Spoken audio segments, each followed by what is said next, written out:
아멘, 아멘, 예, 이제 창세기 말씀을 드리도록 하겠습니다. 아멘. 예, 제가 이제 준비한 말씀은 창세기 1장 1절부터 5장 4절까지 얼마 되지 않는 말씀인데도 제가 처음에 이 내용을 준비했더니 1000페이지가 나왔어요. 1장 1절부터 5장 4절까지가 1000페이지를 나와서 나중에 출판할 때 이게 문제가 있겠다 해가지고 그거를 한 600페이지까지 줄였거든요. 그리고 나가지고 이제 또 줄인 게 지금 이제 나눠드렸던 한 450페이지 정도 되어지는 이제 분량이에요. 요것도 이제 나중에 또 시간이 되어지면 줄여서 한 300페이지로 어떻게 줄여볼까 지금 이제 계획 중에 있습니다. 어찌됐든 이제 창세기 1장 1절부터 5장까지 시간이 되어지는 대로 말씀을 드리도록 하겠습니다. 지난번에 10계명을 말씀을 드릴 때는 1번부터 10번째까지 계명이 있었기 때문에 1시간 반, 1시간 10분, 20분 동안에 이렇게 한 계명씩을 하려고 했더니 사실 좀 벅찼어요. 그러나 지금 이제 창세기 1장부터는 시간이 되어지는 대로 하나하나 내용을 좀 구체적으로 살펴가면서 창세기 1장 1절부터 하나님께서 어떻게 말씀하셨는지를 말씀을 좀 드리려고 합니다. 오늘은 첫 시간이라 개론적으로, 서론적으로 이렇게 서두를 좀 말씀을 드리도록 하겠습니다. 제가 생각할 때는 성경을 연구하는 거는요, 마치 깊은 바다를 경험하는 것이라고 저는 생각을 합니다. 다른 분들은 다르게 생각할 수 있지만 최 목사가 생각할 때는 성경 연구는 마치 깊은 바다를 경험하는 것 같다라고 생각을 합니다. 우리가 일상생활을 할 때 깊은 바다 몇 미터까지 한번 들어가 보셨어요? 우리가 바다 들어갈 때 10m 한번 들어가 보셨어요? 아니요. 못 들어갈 거예요. 우리가 아무리 잠수를 잘해도 예외적인 분들 몇 분을 빼놓고는 깊은 바다를 경험하기가 쉽지가 않습니다. 제가 네이버를 찾아봤더니요, 전 세계에서 가장 깊은 장소가 있대요, 바다에. 그거를 보니까 그 바다가 여기 보니까 바티아지 해연이라는 곳이래요. 근데 이게 필리핀에 있대요. 마리아나 해구 바티아스 해연이라고 얘기하는데요. 그 깊이가요 11,034m라고 이야기를 합니다. 11,034m. 못 가죠, 거기는. 갈 수가 없죠. 아무리 좋은 잠수함이라고 할 때 여기까지 갈 수 있을까 모르겠네요. 수압에 문제가 없다. 그렇죠. 근데 제가 왜 성경을 연구하는 것을 깊은 바다라고 설명을 한 이유는 우리가 여름이나 겨울이나 많은 분들이 바닷가를 자주 가잖아요. 어떤 분들은 여름에 바닷가에 갈 때 해변을 걷는 분이 있어요. 어떤 분들은 바다에 그 찰랑찰랑 걸리는 그 가장자리를 이렇게 거니는 분들도 있고, 어떤 분들은 여름에 파도 타기 하면서 바다를 또 즐기는 사람이 있고, 어떤 분들은 10m, 어떤 분들은 30m, 100m, 300m, 500m 이렇게 여러 가지 장구를 통해서 경험하는 사람들이 있습니다. 어떤 분들은 이 성경을 연구할 때요, 성경책에 그냥 겉만 돌아다니는 분들이 있어요. 어떤 분들은 파도 타기 하는 것처럼 근처에서 성경을 맛보는 사람이 있고, 어떤 사람은 100m, 어떤 사람은 1000m, 어떤 사람은 3000m, 어떤 사람은 5000m 이렇게 경험하는 사람들이 있거든요. 나는 과연 그러면 하나님의 말씀을 연구할 때 나는 성경 말씀을 몇 미터까지 경험해 봤는가? 이걸 한번 생각해 봐야 돼요. 저는요, 한 3000m까지 가봤다고 생각을 합니다. 그 이유는 제가 정한 기준이 뭐냐면, 제가 헬라어 히브리어를 한 10여 년 정도 연구를 하다 보니까 A4 용지로 3000페이지가 넘게끔 돼 있어요. 여러분, 책 한 권 나올 때 많이 하면 300페이지, 200페이지, 170페이지 이런 식으로 하거든요. 큰 거는 500페이지, 700페이지도 가지만 보편적으로 한 300페이지 미만으로 한 권의 책이 나와요. A4 용지로 3000페이지를 제가 연구를 했더라고요. 그래서 제 나름대로는 그냥 한 3000m 바다, 성경의 깊이 바다를 경험해 봤다라고 저는 생각을 합니다.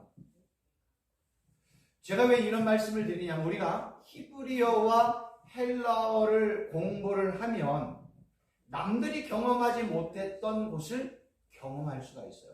오늘 이제 조금 있다가 베레시트라는 태초에라는 단어를 설명을 드릴 거고, 요한복음 1장 1절에 보면 엔아르케라는 헬라어 단어 태초에라는 또 단어가 있거든요. 그 말씀을 이제 설명을 하면서 히브리어와 헬라어를 우리가 공부를 하면 내가 전혀 경험하지 못했던 깊이를 경험할 수가 있어요. 내가 알지 못했던 하나님의 말씀이 헬라어와 히브리어의 단어를 통해서 깊이 있게 들어가다 보니까 하나님이 이런 식으로 나에게 말씀하고 계시는구나. 이 단어를 통해서 여기까지도 말씀하고 계시는가를 우리는 경험할 수가 있습니다. 여러분들은 이제 감사한 건 뭐냐면 최 목사가 한 3,000페이지 넘게 미리 준비를 해왔기 때문에 최 목사의 도움을 통해서 가면 여러분들은 좀 더 쉽게 갈 수 있어요. 제가 이제 여러분들에게 뭘 주냐면 잠수 장비를 주는 거예요. 10계명의 책도 드렸고 이제 두나무라는 책도 드렸기 때문에 거기에 있는 것들을 하나하나 읽어 나가다 보면 그러한 장비를 통해서 제가 노력하지 않고 수고하지 않는 수고를 더 이상 할 필요가 없어요. 저는 처음에는 산토통도 제가 만들었고 물안경도 제가 만들었고 잠수복도 제가 이런 일들을 통해서 제가 하나하나 만들면서 제가 직접 이제 바다의 깊이, 성경의 깊이를 경험했지만 우리 목사님들은 제가 이제 드린 잠수통, 잠수복, 물안경 쓰고 들어가면 더 쉽게, 더 깊이 있게 공부할 수 있다 저는 생각이 되어집니다. 그래서 10계명과 두나무라는 요 내용 시간 날 때마다 조금씩 참조하시고요. 만약에 전체 읽는 게 부담이 되어지면 맨 뒤에 보면 색인이라고 얘기해가지고 중요한 성경에 나와 있는, 책에 나와 있는 그 중요한 단어들을 전부 다 기록을 했어요. 그래서 그 단어만 보면 요 단어가 필요하다. 그럼 거꾸로 그 페이지에 가면 쉽게 그 단어의 내용들을 알 수가 있습니다. 서론적으로 제가 한 가지만 더 말씀을 드린다면 우리 목사님들이 좋아하는 개가 있는지 모르겠지만 이 멍멍이는 아니고요. 꽃게입니다. 꽃게가 있고 대게가 있고 붉은 대게가 있고 킹크랩이 있습니다. 이것도 네이버를 찾아봤더니 꽃게가 사는 장소는 수심이 20m에서 25m 뿐이 되지 않는데요. 그리고 가격은 3, 4만 정도, 1kg예요. 대게가 사는 곳은 수심이 150m라고 이야기를 합니다. 가격은 꽃게와 비슷하대요. 붉은 대게는요, 수심이 1150m에 산대요. 킹크랩은요, 약 1400m가 되는 곳에서 산다고 이야기를 합니다. 가격은 1kg에 8만원 정도 된대요. 그러니까 이게 바다의 깊이가 깊으면 깊을수록 사는 어종이 틀려요. 그리고 깊은 바다에 사는 거는 어부들이 잡기 어렵잖아요. 어렵게 잡으니까 가격도 비싸게 나가는 거예요. 예외적인 게 있더라고요. 이 랍스터 같은 경우는 얕은 수면에서 살고 바위 등에 서식을 합니다. 코코넛 크랩이라는 거는 나무 위에 서식도 해요. 근데 가격은요 엄청 비싸요. 요건 예외적인 상황이에요.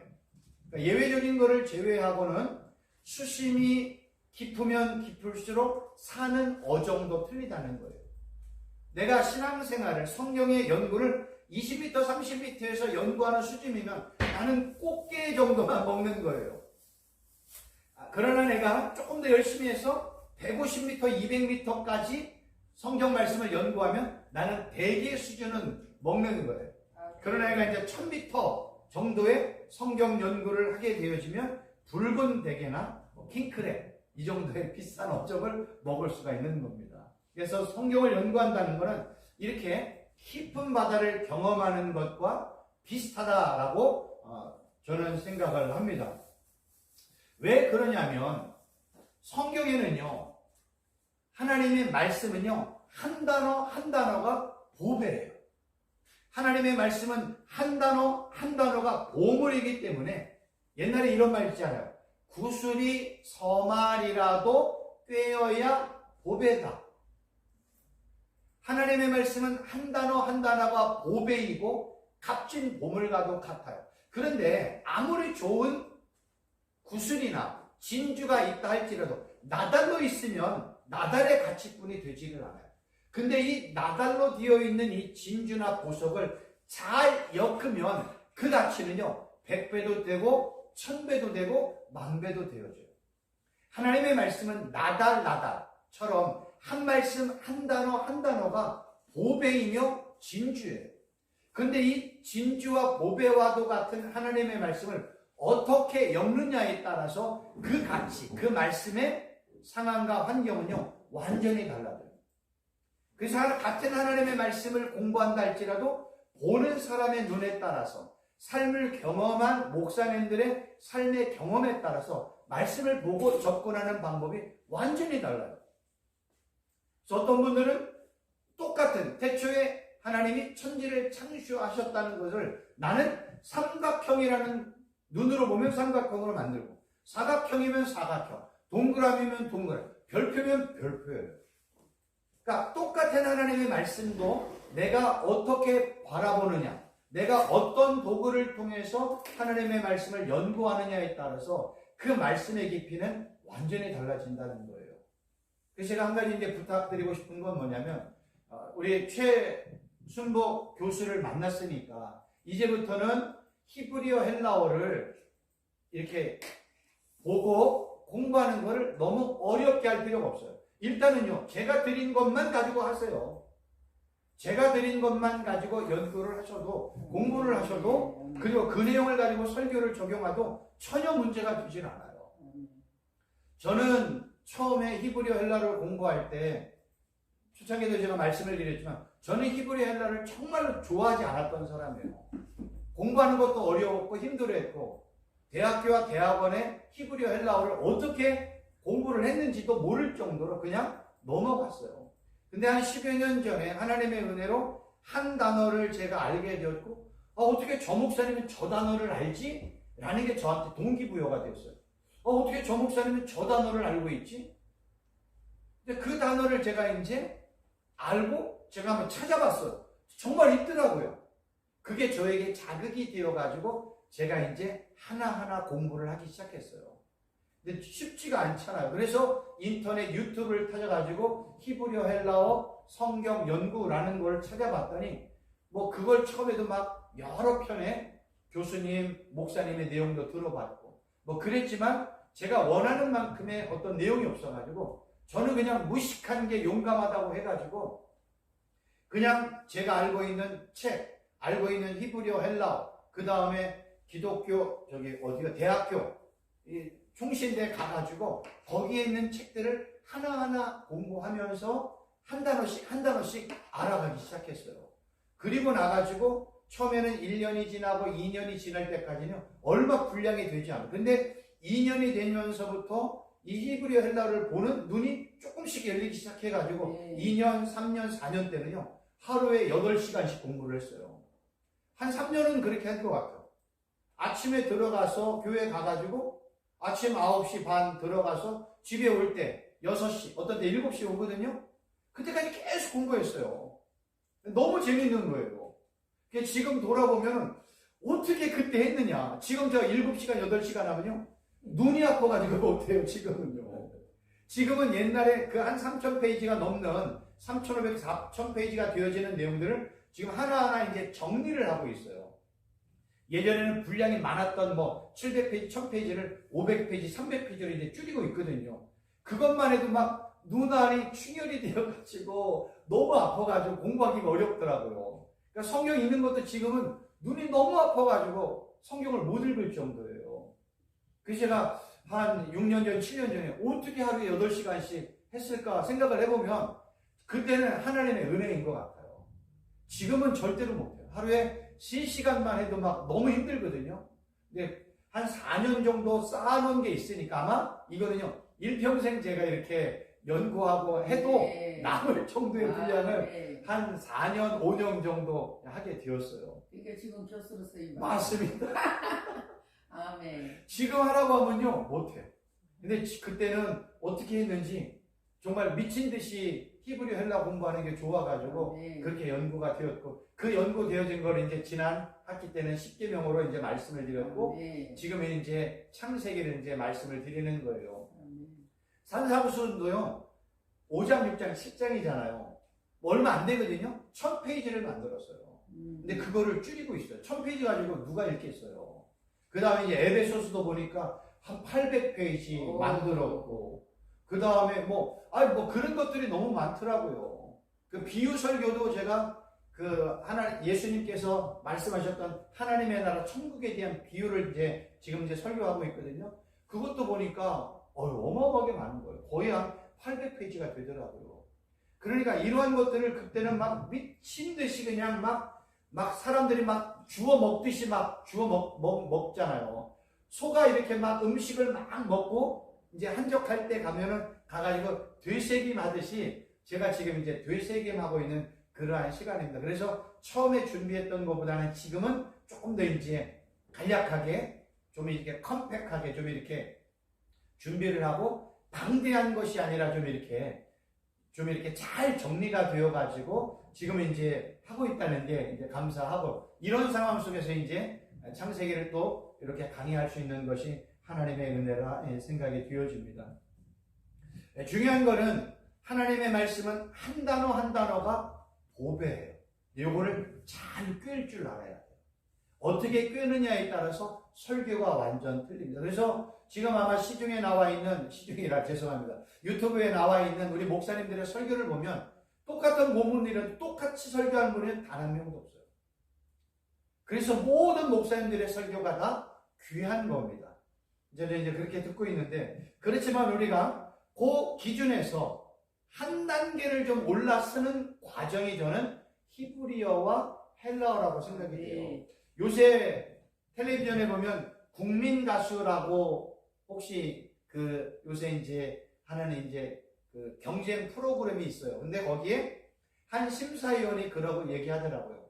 아마추어와 프로의 차이는 종이 한 장, 벽돌 한 장의 차이뿐이 되지 않는다라고 얘기해요. 종이 한 장 아무것도 아니거든요. 그런데 이 종이 한 장을 넘어서는 게요, 하늘의 별 따기예요. 그만큼 어려워요.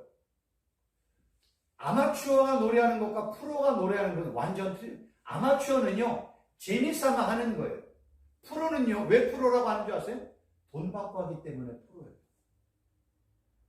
하나님의 말씀은요, 종이 한 장의 차이라고 말하지만 이걸 넘어서기가 너무나 어려워요. 그래서 제가 우리 목사님들에게 말씀드리고 싶은 건 뭐냐면, 하나님의 말씀은요, 깊이 있게 말씀을 해야 돼요. 만약에 깊이 있게 연구가 안 되면요, 내가 하는 설교를 한번 녹화해가지고 들어보세요. 그러면요, 똑같아요, 설교가. 내가 알고 있는 내용이 똑같아. 다른 본문을 가지고 설교를 하고 다른 내용을 가지고 강의를 하지만 연구가 안 되어지면 내용을 들어보면 다 똑같이 귀결이 돼요. 그러면 안 돼요. 그러나 히브리어나 헬라어를 통해서 공부를 하게 되면 언어의 영역이 넓어져요. 아멘. 내가 표현하는 영역이 넓어져요. 아멘. 그래서 연구를 해야 되는 거예요. 연구가 안 되면 항상 말씀을 하는데 중간 이후에 결론 내가면 내가 몇 년 전, 몇 개월 전, 한 달 전, 일주일 전 했던 그 내용으로 내용이 돌아가요. 그거는요, 내가 연구를 안 한 결과예요. 그러나 하나님의 말씀을 연구를 하면 창세기 1장 1절만 연구하잖아요. 1장 2절을 넘어가자면 이 얘기와 완전 다른 얘기예요. 아마 이제 우리 목사님들이 그걸 경험하실 거예요. 그러니까 1장 1절의 내용이요, 어마어마해요. 저는 지금 이거 매주 수요일 날 지금 제가 이제 요거는 다음번에 이제 기회를 주시면 하려고 제가 이제 남겨두었고, 우리 이제 수요일 날 제가 이제 유튜브로 방송을 하고 있거든요. 강의를 하고 있거든요. 우리 성도를 대상으로. 그래서 1장 1절부터 제가 하는데, 1장 1절, 태초에 하나님이 천지를 창조하셨는데, 지금 3주 동안 갔는데도 1절을 넘어가지 않았어요. 근데 내용이요, 어마어마해요. 같은 말을 해본 적이 없어요. 이제 그 내용을 이제 하나하나 이제 경험할 수가 있습니다. 네.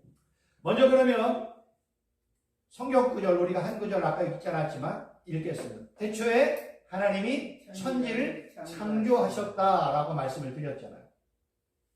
여기 태초에라는 단어가 왜 중요하냐면, 성경은 66권으로 되어 있잖아요. 이 66권으로 되어 있는 성경 중에 제일 중요한 성경이 있다면 뭘까요? 그건 창세기예요. 이건 뭐 생각할 필요도 없어요. 그냥 창세기예요. 그럼 창세기 50장에서 제일 중요한 장이 있다면 몇 장일까요? 당연히 1장이지요. 그럼 1장에서 제일 중요한 절이 있다면 몇 절일 거예요? 1절이에요. 1절 중에서 제일 중요한 첫 단어가 뭐예요? 제일 중요한 단어가 첫 번째 단어예요. 왜냐하면 66권의 모든 것의 시작의 단어가 제일 중요한 거예요.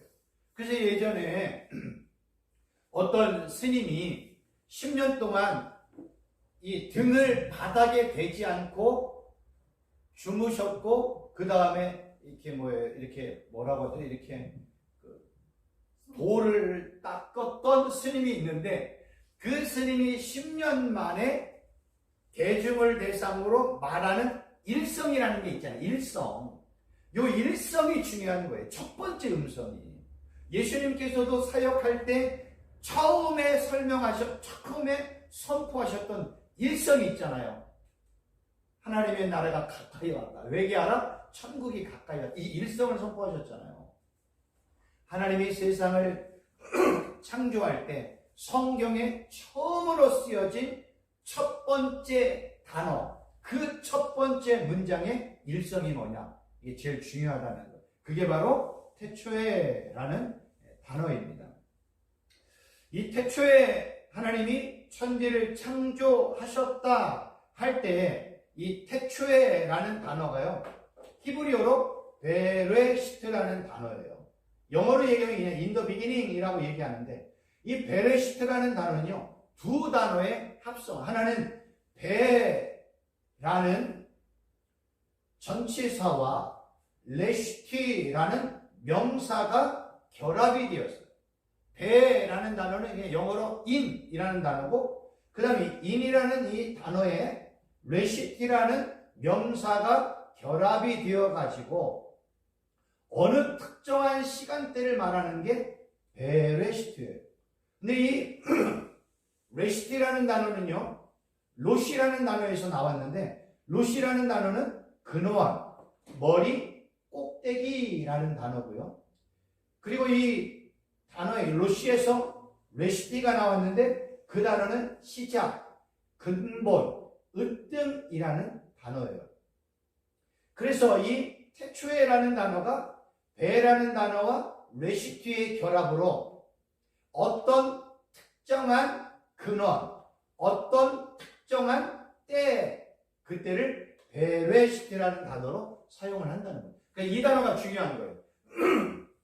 나중에 좀 설명을 드릴게요. 그래서 어느 특정한 때가 바로 태초에라는 단어라는 겁니다. 근데 이 태초에라는 단어가요, 히브리어로 베레시트인데, 지난 시간에도 제가 말씀을 드렸는데, 히브리어는요, 한 단어가 뜻이 있고, 의미가 있고, 발음 기호가 있고, 숫자의 의미가 있어요. 히브리어 한 단어가 그렇습니다. 여기 있는 이 베레시트라는 단어, 여기 보이는가 모르겠는데, 요 히브리어 한자가 뜻이 있고, 의미가 있고, 숫자의 의미가 있고, 발음 기호가 요 단어에 기록이 되어 있는데, 여기서 이제 중요한 건, 우리는 요 한 단어의 의미가 뭐냐가 중요한 거예요. 지금 여기는 제가 이런 식으로 썼는데, 한글 타자는요, 오른쪽부터 왼쪽으로 안 가더라고요. 그래서 이 오른쪽에서 왼쪽으로 쓸 수밖에 없는데요, 이 히브리어는요, 글자를 이렇게 오른쪽에서 이렇게 왼쪽으로 써나가요. 잘못 말씀드렸나? 맞습니다. 여기서부터 이 왼쪽으로 써나가요. 한글은 오른쪽에서 왼쪽으로 써나가잖아요. 이 히브리어는 여기서 써나가요. 여기서부터 이렇게 왼쪽으로 써나가는 거예요. 요 단어를 이제 한자를 좀 파자해서 그 뜻을 보면, 이 베트라는 단어는요, 성전, 집이라는 의미가 있고, 레쉬라는 단어는 머리, 시작이라는 의미가 있고요.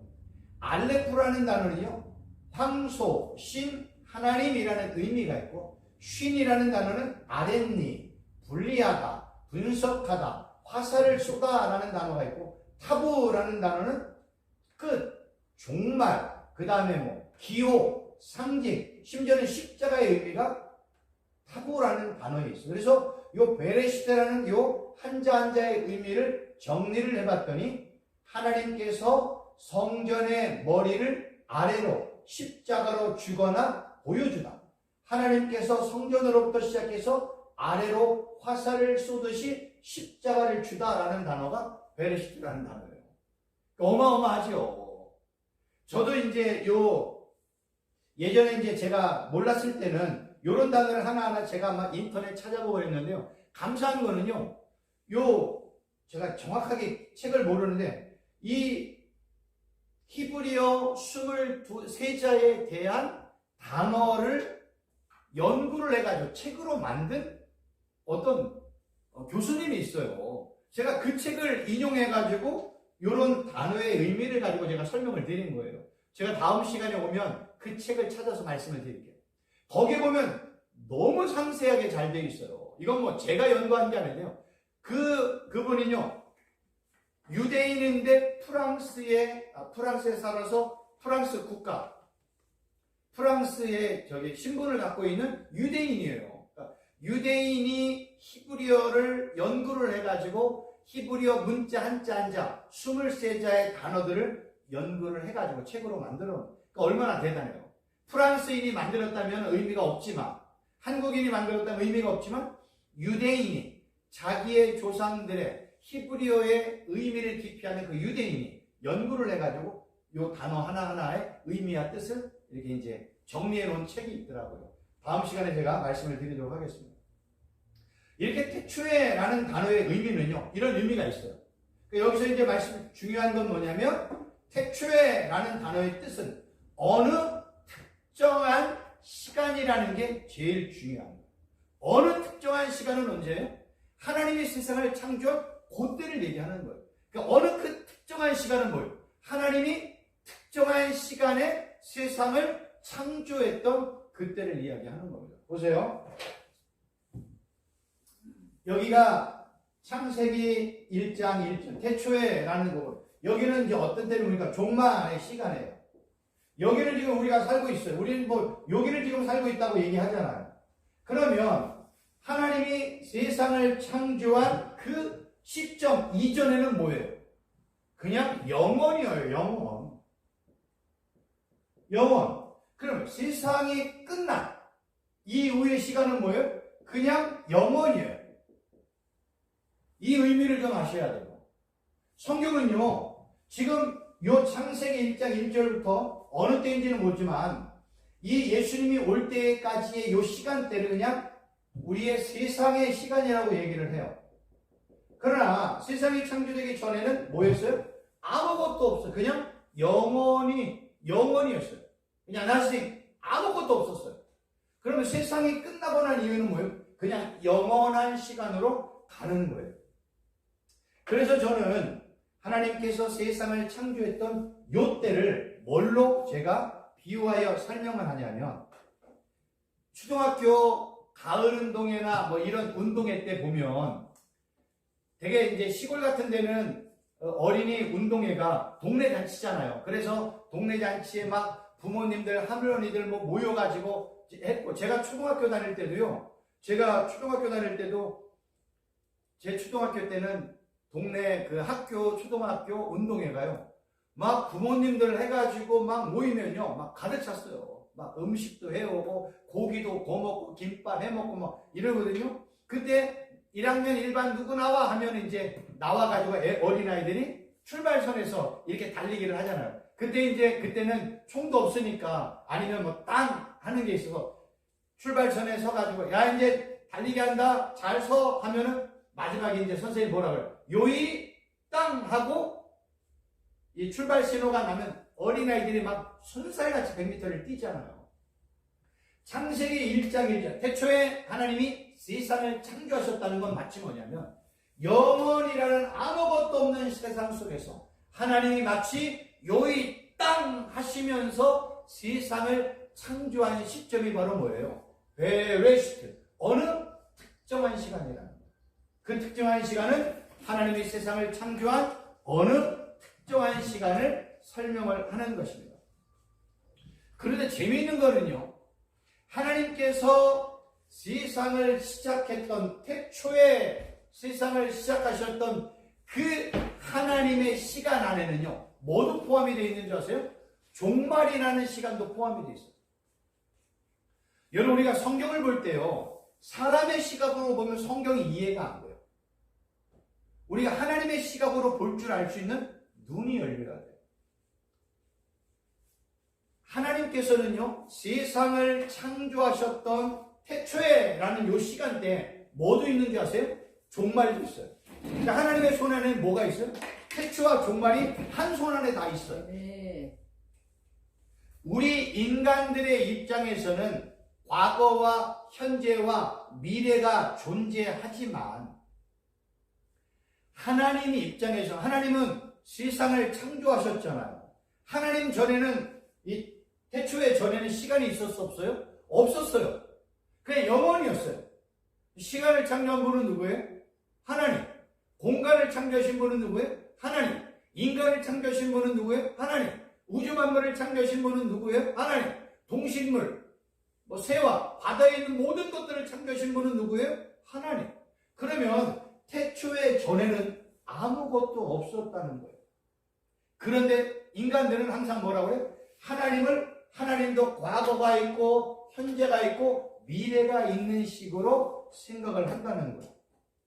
하나님에게는 과거 없어요. 하나님에게는 미래도 없어요.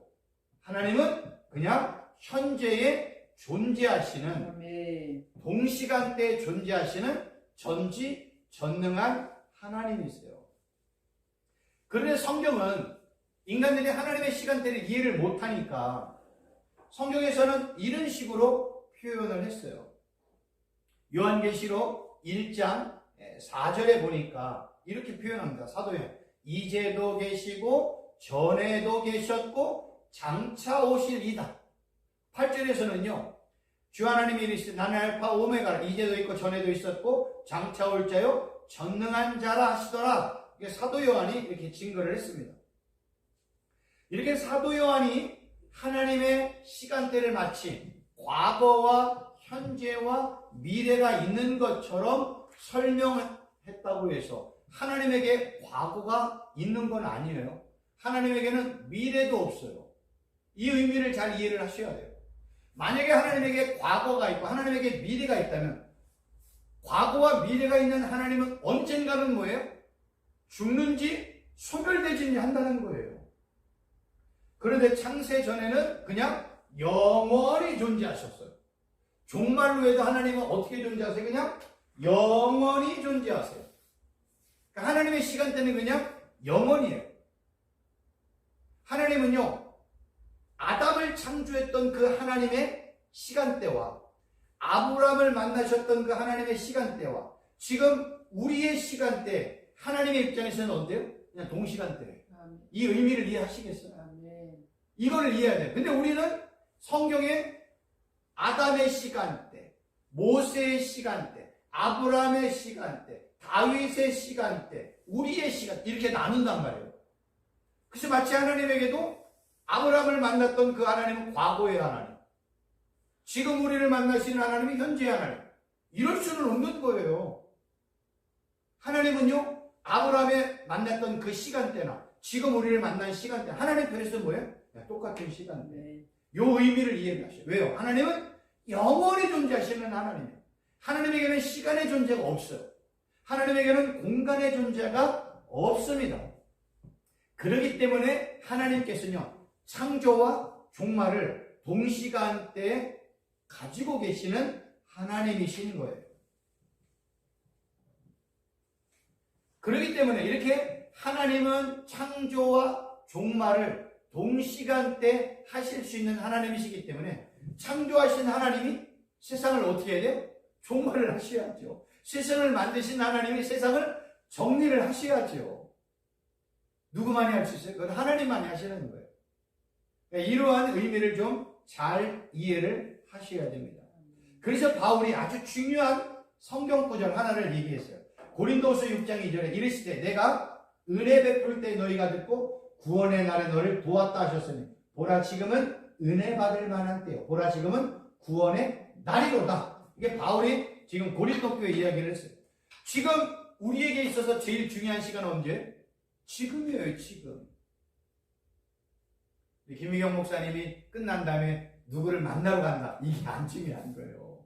우리는 지금 언제가 중요해요? 지금이 중요한 거예요, 지금. 네. 왜요? 지금 이후에 시간이 나에게 온다, 안 온다는 아무도 몰라요. 과거는요, 끝나버린 시간대예요. 어제 아무리 우리가 뭐 살고 싶어도 과거를 갈 수가 없어요. 과거는 나의 시간은 아니에요. 미래도 나의 시간이 아니에요. 지금 나의 시간은 언제? 지금 현재라는 거예요. 그거를 깨달은 바울이 뭐라고 그랬어요? 우리는 은혜 언제 받아요? 지금 현재. 우리는 공부 언제 해야 돼요? 지금 현재. 우리는요, 이 축복과 삶을 언제 누려야 돼요? 지금 현재 누려야 된다니까요. 내가 만약 지금 현재 예수 그리스도를 믿고 있다면 나는 지금 현재 구원받은 자예요. 그러나 내가 지금 현재 예수님을 나의 구원자로 믿지 않으면 나는 지금 뭘 살고 있어요? 종말을 살고 있어요. 심판대를 살고 있는 거예요. 그래서 지금 현재가 너무나 중요한 거예요. 그래서 바울이 지금 현재 구원의 날이고 지금 현재 은혜의 날이라고 얘기하는 거예요. 하나님도 언제 역사하세요? 지금 현재 역사하시는 거예요.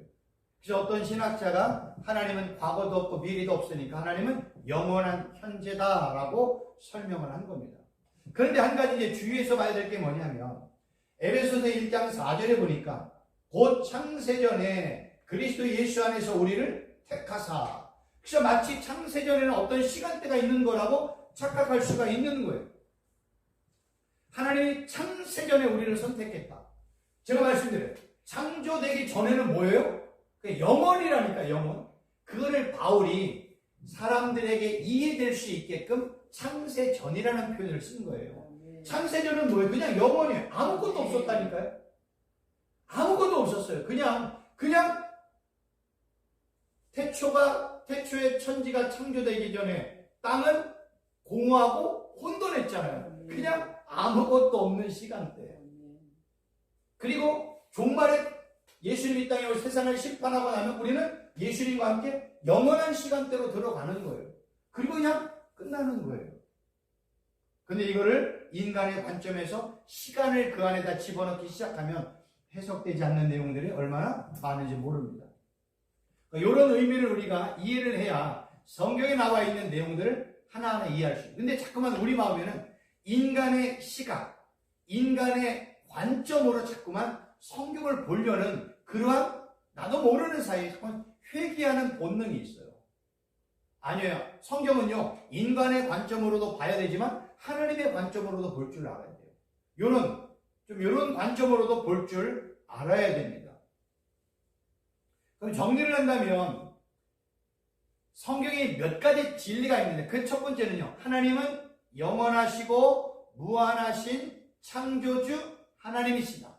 그리고 하나님에게는 과거도 없고 미래도 없고 단지 현존하시는, 영원히 현존하시는 하나님이시다. 하나님은 시간의 제약도 안 받고 공간의 제약도 안 받으세요. 시간과 공간과 환경의 제약을 받는 분은 누구예요? 우리 인간들이에요. 그래서 우리가 신앙생활을 잘하기 위해서는 하나님이 누구신지, 하나님이 어떤 분이신지, 나는 하나님 앞에서 어떤 존재인지를 얼만큼 깨닫느냐가 중요한 거예요. 그러니까 나의 영적인 정체성을 깨닫느냐가 중요합니다. 왜냐하면요, 내가 하나님과 예수님과 성령 하나님을 믿는 만큼, 아는 만큼 내 믿음이 성장을 해요. 하나님이 누군지 몰라, 예수님이 누군지 몰라. 근데 어떻게 믿음이 생겨요? 내가 하나님이 누구인지 모르고 예수님이 누구인지 모르는데 어떻게 그 하나님과 그 예수님을 신뢰하고 믿고 온전히 맡길 수가 있어요? 불가능하잖아요. 그래서 신앙은요, 내가 하나님과 예수님을 아는 만큼, 믿는 만큼 성장하게 되어 있어요. 여기서 말하는 믿고 안다는 것은 지식적인 수준은 1차적인 건 맞아요. 근데 항상 지식적인 수준을 넘어서는 경험적인 예수님과 하나님을 알아가는 과정이 필요해요. 구약의 역사를 보면 아람 군대가 이 엘리사를 잡으러 왔었잖아요. 이 엘리사를 잡으러 왔었어요. 엘리사를 잡으러 온 이유가 뭐냐면 아람 군대가 이 이스라엘을 공격하기 위해서 여러 가지 많은 작전을 짜고 계획을 짜는데 그 모든 것들을 엘리사가 다 하나님의 은혜로 알고 아람 군대의 공격을 다 차단을 했잖아요. 그래서 이 아람 군대가 공격해서 엘리사를 잡으려고 할 때 수십만의 대군을 이끌고 엘리사 집을 이제 포위를 했단 말이에요. 그런데 그때 게하시가, 엘리사의 종 게하시가 그거를 보고 막 두려움과 불안함에 공포에 떨어졌잖아요. 근데 엘리사는 뭘 봤어요? 믿음의 눈이 열려서 하나님의 역사를 봤잖아요. 그래서 하나님 앞에 엘리사가 기도해서 게하시의 눈을 열어주었더니 게하시가 봤더니 하늘에 하나님의 군대 불말과 불병거가 이 아람 군대를 전부 다 이렇게 감싸고 있는 모습을 보았어요. 그걸 경험한 게하시의 마음에 두려움은 사라지는 거예요. 신앙생활도 마찬가지예요. 우리가 이 땅을 살아갈 때 그냥 단순히 신앙생활을 성경에 나와 있는 지식적이고 문자적인 글자적인 수준에서만 신앙생활을 하면 우리의 믿음은요 한계가 반드시 있어요. 내가 그냥 성경에 나와 있는 예수님만 믿고 있어요. 근데 경험이 없어. 그 예수님에게 어떻게 내 인생 전체를 맡겨요? 어떻게 내 노후를 맡겨요? 어떻게 내 재정을 맡기고 내 자녀들을 불가능하단 말이에요. 그러나 내가 하나님의 은혜로 믿음의 부분에서 살아계신 하나님의 임재를 체험하고 믿음의 눈이 열려서 예수님을 바라보고 믿음의 귀가 열려서 하나님의 살아계신 음성을 듣고 하나님의 인도함을 매일매일 받는다면 그 성도 그분은요 자기 인생 전체를 하나님 앞에 다 올인할 수 있고요 의탁할 수 있고 맡길 수가 있어요. 왜? 내가 만났거든요. 내가 경험했거든요. 내가 매일매일 교제하고 있거든요. 그러니까 우리가 신앙생활을 할 때 이 지식적인 수준을 반드시 넘어서야 돼요. 성경 공부를 통해서 알았던 그 예수님, 그 성령님, 그 하나님도요 반드시 넘어서야 돼요. 그래서 경험해야 돼요. 마치 혈루증 앓던 여인이 그 예수님의 옷자락을 만져가지고 그 온몸이 회복이 되었잖아요. 우리도 믿음의 눈이 열려서 이 살아계신 예수님의 이 옷자락을 만지는 그 은혜를 경험을 해야 돼요. 이걸 경험한 사람과 경험하지 않는 사람의 신앙생활은요 비교할 수 없는 거예요. 항상 성경은 지식이 1번이고 지식을 넘어선 그 예수님, 그 하나님, 그 성령님을 반드시 경험을 해야 된다. 말씀을 좀 드리고 싶습니다. 우리가 이제 창세기 1장 1절에서 태초에라는 단어를 보면 태초에 하나님이 천지를 창조하셨다. 태초에 히브리어로 설명을 드렸어요. 요한복음 1장 1절로 넘어가면 태초에 말씀이 계시니라 라고 얘기했어요. 똑같은 태초에 히브리어 태초에는 베레시트, 헬라어로 태초에는 엔 아르케라는 단어예요. 그런데 이 베레시트라는 단어는 아까 뭐라고 말씀드렸어요? 어느 특정한 시간, 그 특정한 시간은 뭐예요? 마치 초등학교 가을 운동회 때 요이 땅 하듯이 그냥 손살같이 달려가기 직전에 있던 시작에서 땅 하면 달려가듯이 하나님이 영원이란 아무것도 없는 그러한 시간과 공간 안에 하나님이 태초에 하나님이 세상을 창조했던 그 특정한 시간대를 말하는 게 히브리어로 베레시트. 근데 에나르케라는 이 태초에라는 의미는 또 다른 의미예요. 이거는요 영원이라는 의미의 태초입니다. 한글 성경으로는 그냥 같은 태초에라는 의미를 얘기하지만 이 에나르케라는 건 뭐냐면 세상이 창조되기 전에 이 영원이라는 단어를 에나르케라는 헬라어 단어로 설명을 한 겁니다. 만약에요 우리가 예수님을 믿을 때 예수님을 믿지 않는 사람은 예수님을 4대 성인이라고 얘기하고 과거에 계셨던 역사적인 인물 이렇게 얘기해요.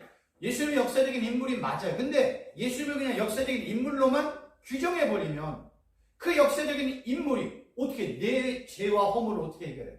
어떻게 그분이 죽은 자를 살리고 부활하러 사람을 어떻게 부활을 시켜요? 우리는요 예수님을 단지 시간이나 공간 속에서 과거 속에서 존재하셨던 분으로만 믿으면 그 믿음이 온전한 믿음이 될 수 없어요.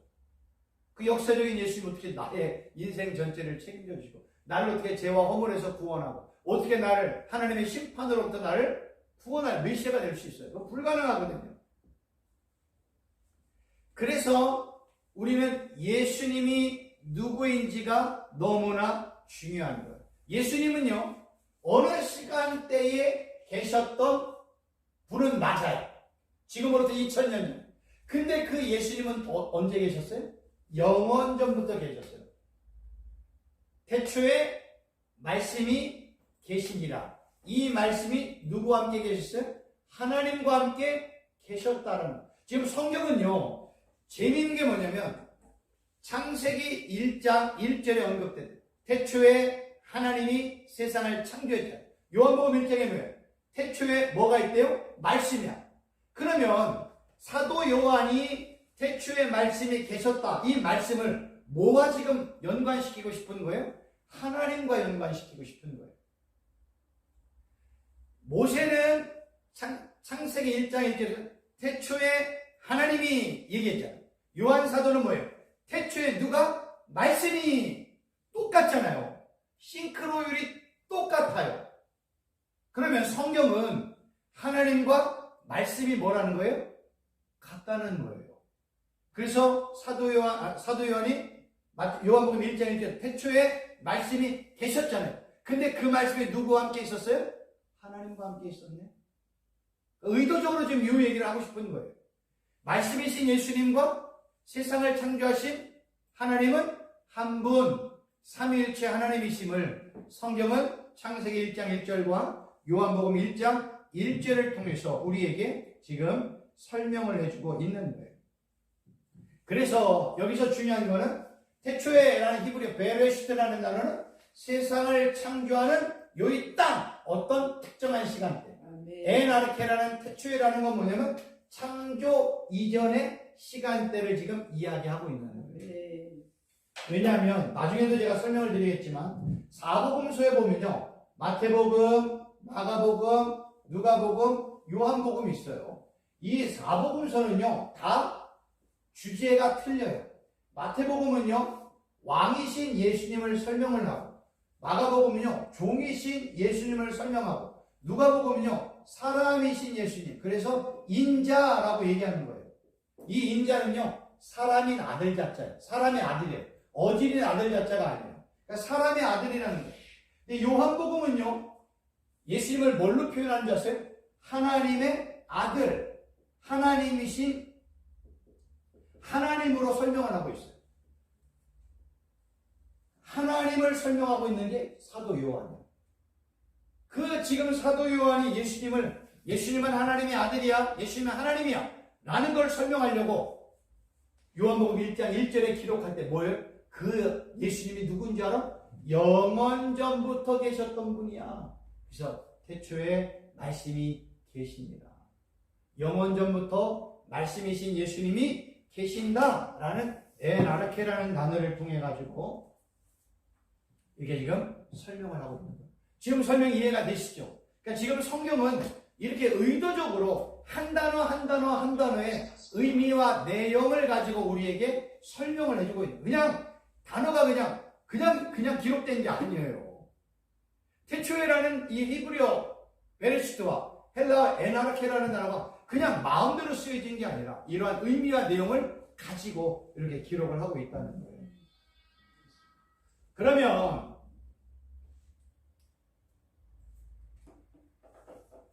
태초에 라는 단어를 지금 설명을 드렸어요. 그러면 이제 태초에 하나님이 나오잖아요. 성경에 하나님의 이름이 뭔지를 좀 설명을 드릴게요. 이 내용도 어마어마한 내용들이 이 안에 설명이 되어 있습니다. 연관된 성경 구절을 보면 여호와의 이름은 견고한 망대라, 의인은 그리로 달려가서 안전함을 얻느니라. 여러분, 하나님은요 어떤 분이세요? 몰라요. 처음에 성경은 하나님은 뭐라고 표현했어요? 영을 어떻게 알아요? 하나님은 영이세요. 그 영이신 하나님을 우리가 어떻게 알아요? 그래서 성경은 하나님은 영인데 이 영이신 하나님을 사람들에게, 피조물인 인간들에게 설명을 하려고 하니까 뭘로 설명하고 싶어요? 방법을 찾았어요. 그게 이름이에요. 그래서 하나님이 어떤 분인지를 성경에는요, 이름을 통해서 알려주는 거예요. 우리가 하나님의 이름을 잘 알면 알수록 우리는 하나님이 어떤 분인지를 아세요. 몇 가지를 제가 정리를 해왔는데, 엘로힘, 좀 전에 설명을 드렸는데, 권세와 능력의 하나님. 엘로히라는 건 감찰하시는 하나님, 엘샤다이 전능하신 하나님, 엘엘리온 지극히 높으신 하나님, 아도나이 주인이신 하나님, 여호와 이름 준비하고, 라파 치료하고, 니시 승리, 여호와 메카레시컴 거룩하시다, 샬롬 평강, 여호와 나의 목자, 여호와 쌈마 이성에 계시는 여호와. 이건 몇 개 제가 이제 정리해 온 거예요. 우리가 하나님을 알려면 어떻게 해야 돼요? 하나님의 이름을 알아야 하나님이 누군지 알아요. 그래서 하나님께서는요, 얼마나 우리 피조물인 인간을 배려해 주셨냐면, 피조물인 인간들이 창조주 하나님을 어떻게 알아요? 모르니까 여러 상황과 환경과 사건 속에서 하나님이 누구인지를 이름을 통해서 알려주시는 거예요. 그래서 우리가 하나님의 호칭, 이름을 알면 알수록 우리는 하나님의 성품이 뭔지, 하나님의 속성이 뭔지, 하나님의 본질이 뭔지를 알 수가 있어요. 근데 만약에요, 하나님께서 우리에게 하나님의 이름을 그냥 엘로이, 감찰하시는 하나님 한 가지만 알려주었다고 얘기해보세요. 그럼 나머지 하나님을 알 수 있어 없어요? 절대로 몰라요. 인간은요, 하나님이 알려주신 것만 알 수 있어요. 하나님은 우리에게 여러 가지 계시를 통해서 알려주셨는데, 이 피조물인 인간들이 하나님을 더 많이 알아가려고 노력하고 찾은 게 뭐예요? 그게 우상숭배예요. 하나님은요, 하나님이 우리에게 알려주지 않는 건 절대로 알 수가 없어요. 만약에 하나님이 우리에게 어떤 이름도 안 알려줬어요. 그럼 하나님은 우리가 알 수 있어요, 없어요? 몰라요. 영이신 하나님을 어떻게 알아요? 하나님께서 우리에게 배려해 주시고 긍휼히 여겨주셔서 하나님이 누구인지를 여러 가지 이름을 통해서 알려주셔요. 그래서 잠언에 이렇게 나와요. 여호와의 이름은 견고한 망대다. 의는 그리로 어디에? 여호와의 이름에 달려가서 안전함을 얻는 거예요. 그러니까 우리가 하나님의 은혜를 구하려고 어떻게 해요? 엘로이, 감찰하시는 하나님. 하나님 나를 감찰하고 계시는구나. 엘로이, 권세와 능력과 전지전능한 하나님이시구나. 아, 하나님, 그런 하나님을 우리가 찾아가는 거예요. 근데 하나님의 이름을 안 알려줬다? 우리 하나님을 절대로 알 수가 없습니다. 이 비슷한 것이요, 성경이에요, 성경. 만약에 하나님께서 우리 피조물들에게 성경을요, 마태복음 한 권만 주셨다고 한번 생각해 보세요. 그러면 그 외에 하나님에 대해 알 수 있다 없다? 몰라요. 제가 말씀을 드렸잖아요. 마태복음은 뭐에 대해서 나와요? 왕이신 하나님에 대한 내용이야. 그럼 종이신, 인자이신, 하나님의 아들이신 예수님을 우리가 아무것도 몰라. 그러면 우리는요, 하나님이 알려주신 것만 아는 거예요. 그럼 우리는 너무 피상적으로, 제한적으로만 하나님을 알 수 있어요. 예수님이 우리를 너무나 사랑하시니까 예수님은 왕이시네, 종이시네, 사람의 아들이시네, 하나님의 아들이시네, 이걸 구체적으로 알려주셨고, 서신서를 통해서, 계시록을 통해서, 그 다음에 모세오경, 그 다음에 예언서, 그 다음에 시가서, 역사서를 통해서 하나님이 누구인지를 우리에게 알려주신 거예요. 그래서 66권의 성경이 있다는 것이 얼마나 감사한지 몰라요. 66권의 성경을 통해서 우리가 하나님을 알아가고 있잖아요. 66권이 없다, 요한계시록 하나만 있다, 어떻게 난리가 나는 거예요. 창세기 한 권만 난리가 나는 거예요. 66권을 통해서 하나님이 어떠한 하나님이신지를 우리에게 구체적으로 알려주셨다는 게 정말로 복이고 감사한 거예요.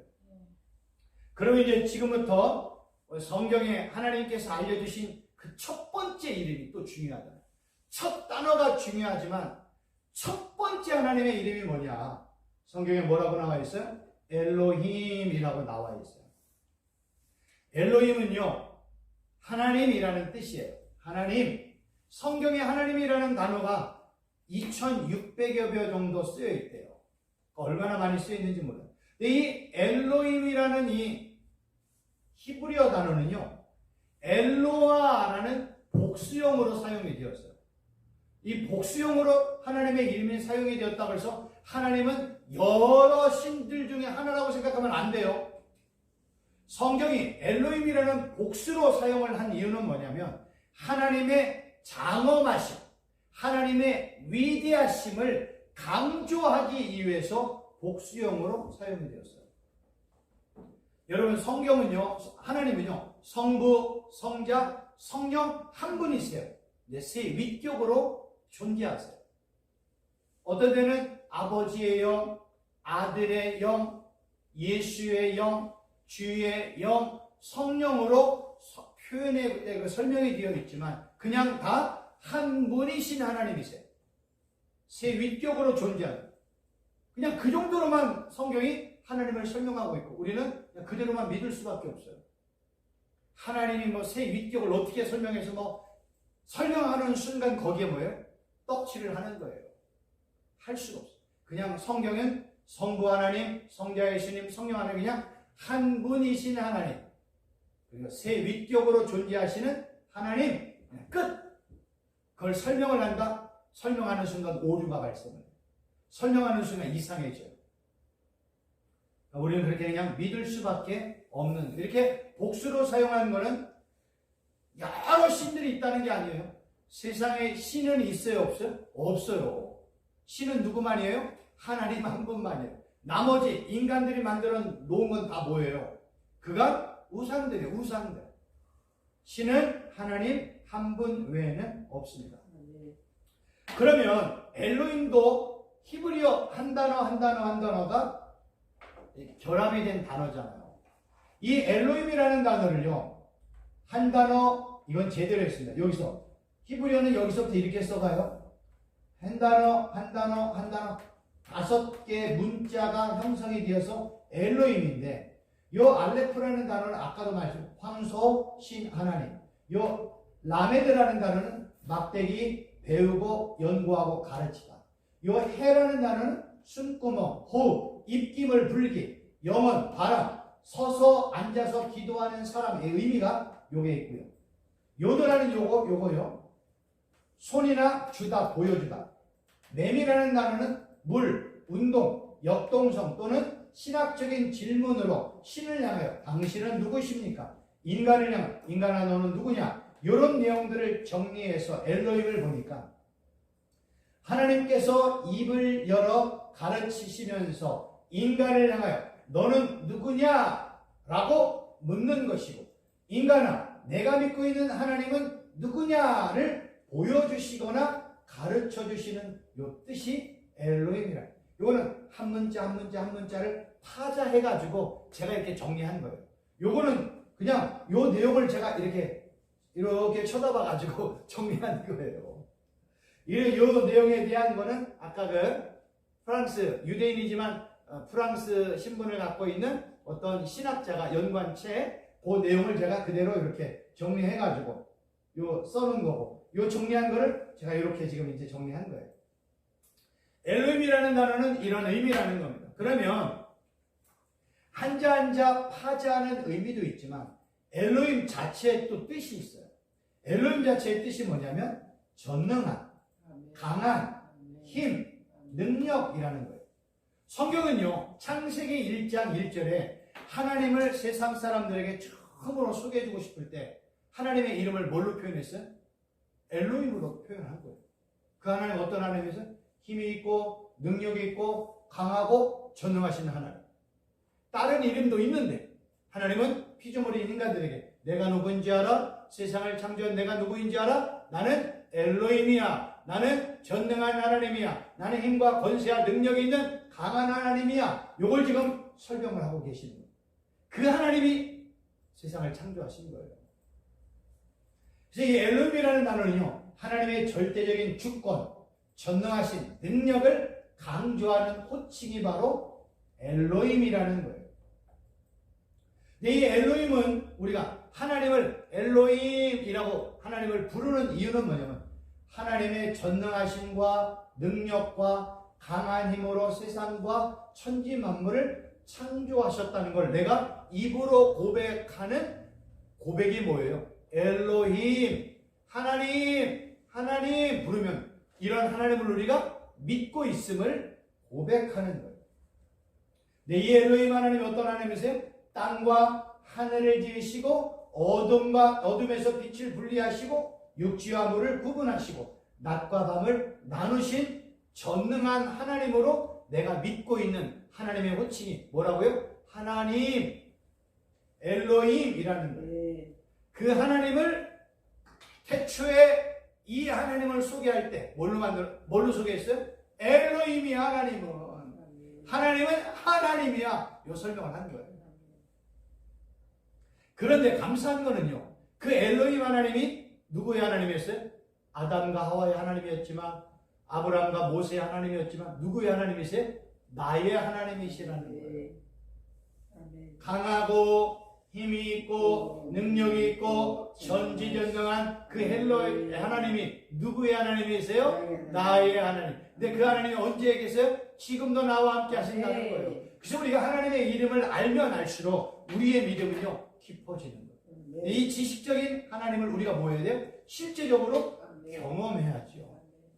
세상과 우주 만물을 창조하신 그 하나님을 나의 삶의 현장에서 경험하고, 어둠에서 빛을 분리하신 그 하나님을 경험하고, 말씀으로 세상을 창조하셨던 그 하나님을 경험해야 돼요. 그래야 그 경험이 나의 믿음을 깊어지게 만드는 거예요.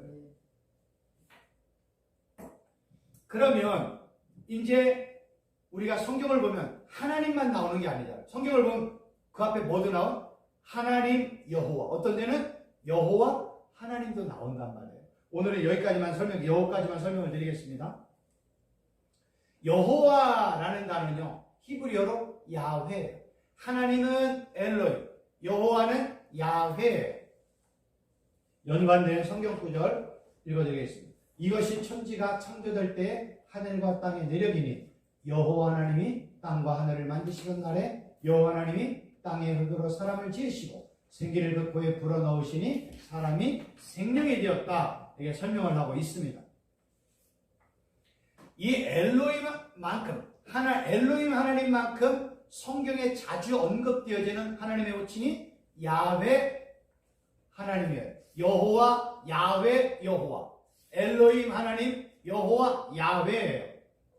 근데 이 야훼라는 단어의 뜻은 뭐냐면 존재하다 라는 의미예요. 그래서 한글 성경으로는 야훼를 그냥 여호와라고 설명하지만 그 의미를 풀면 이 야훼라는 뜻은 뭐냐면 나는 나야 라는 뜻이에요.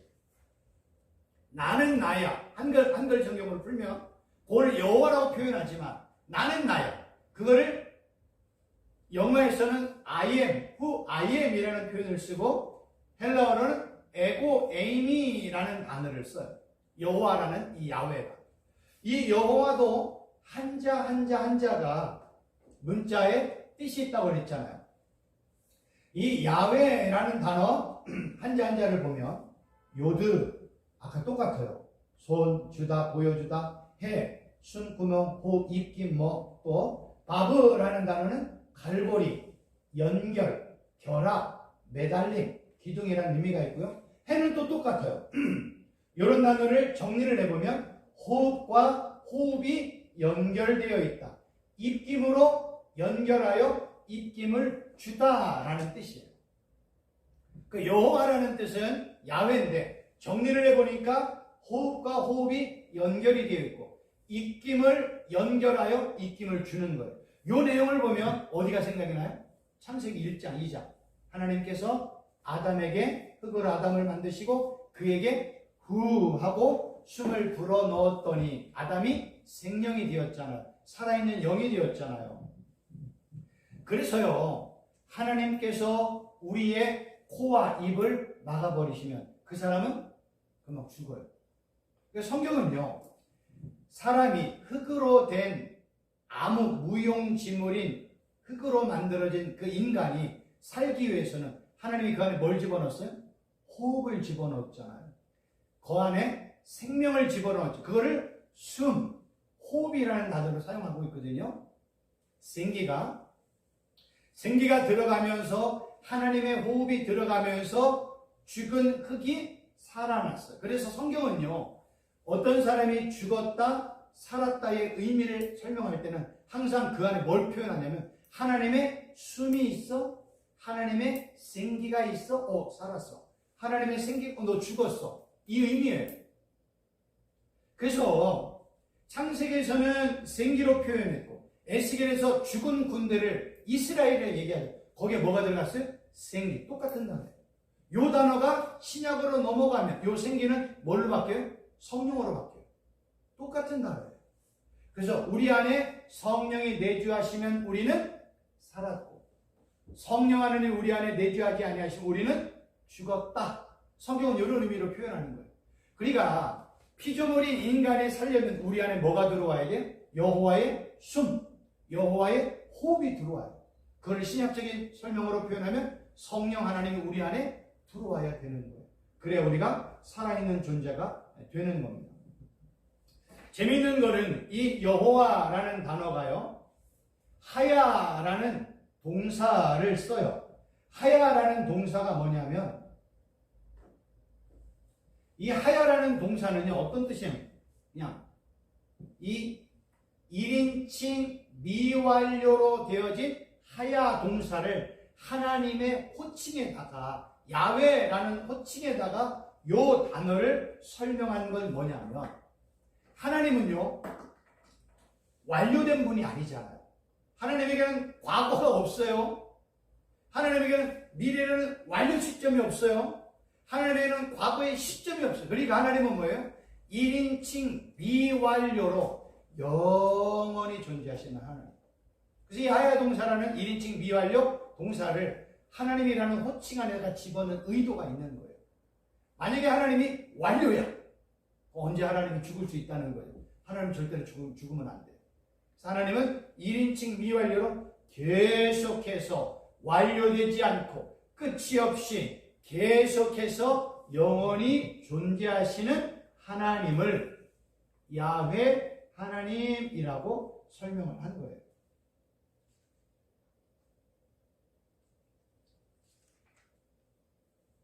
시간이 없어서 조금 넘어가면 이렇게 정리를 합니다. 아까 하나님이 스스로 표현할 때 하나님을 뭐라고 표현하셨어요? 하나님은 나는 스스로 존재하는 하나님이다. 이렇게 표현을 했잖아요. 그래서 영원히 스스로 존재하시는 그 하나님을 구약 성경에 설명을 했어요.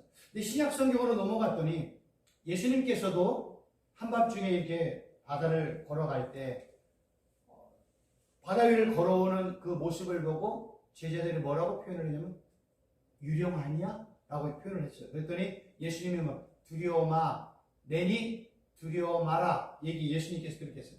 안심하라, 내니 두려워하지 말라. 이렇게 얘기했어요. 그 내니라는 단어가 아까 말씀드렸던 I am who I am, 에고 에이미, 나는 나라는 표현을 설명하고 있어요.